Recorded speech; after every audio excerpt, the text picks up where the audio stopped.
Hi again, and this is Juan Santiago Perez, and this is my racial autobiography. I am, I guess, second generation Mexican American. My parents came here from Mexico in the 70s. I was born here in Los Angeles and in Torrance. Um, I do consider myself Mexican American, Chicano, when I learned what a Chicano was, and I define myself as that.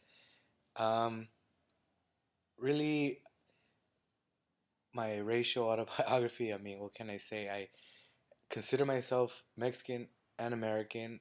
My culture, like the foods I eat, the stuff I ate at home were mainly Mexican food, and but yet surrounded by the American culture here. The kind of I don't think I remember eating McDonald's until I was like in high school. We just didn't eat it.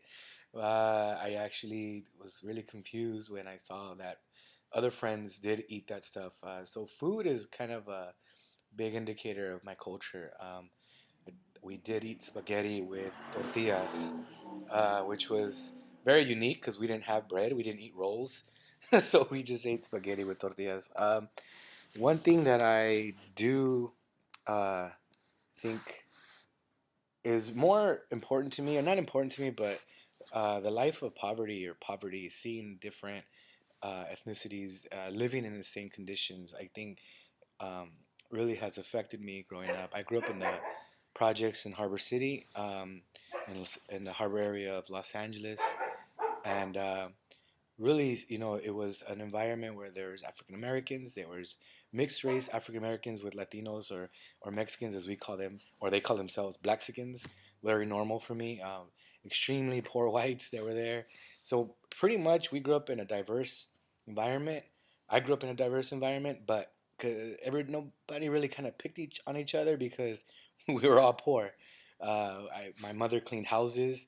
I used to go with her on weekends or on summers, definitely to help clean bathrooms with her. I mean, I was never ashamed of working hard. But more importantly, I think that what I learned is in this country, you are judged by your skin color. You are judged by what economic background you come from. Um, I have been told by some people, "Oh, you speak very articulately," or and I don't think I do, but maybe they're surprised that, oh, maybe someone like me, Mexican American, has degrees and speaks without a Chicano accent every 2 seconds. But I can switch it back and on and off again. I work in the East area, but I'm not from the East area, and I think a lot of my students they actually think I'm different. They know I'm Mexican American, but they're like, "You're a different kind of Mexican American. You don't talk like me. You don't kind of act like me." Um, my background is very different. I have, you know, I never grew up in a very homogeneous neighborhood.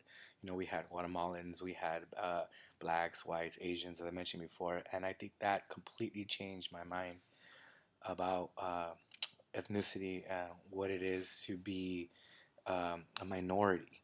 I never felt like a minority because we were the majority where I was.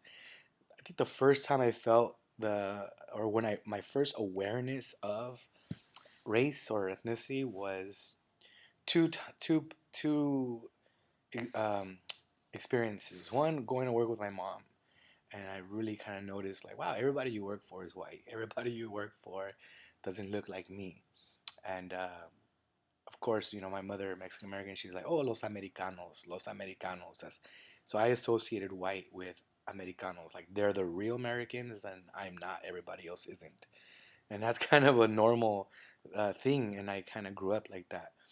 Um, and also TV, watching TV, realizing what was on TV, and seeing a lot of white families, and I'm not embarrassed to say this, even though I know Bill Cosby is not very popular these days, but that show actually made me see a lot. It made me see, wow, you don't have to be white and have a nice house and be a doctor and be a lawyer. And I remember consciously thinking, I want to have a nice house too. I want to have a profession like that. So, Mexican American, and even though I've only been to Mexico probably 3 weeks my whole life, we only go when somebody dies. That's the Mexican vacation. Okay, thank you very much.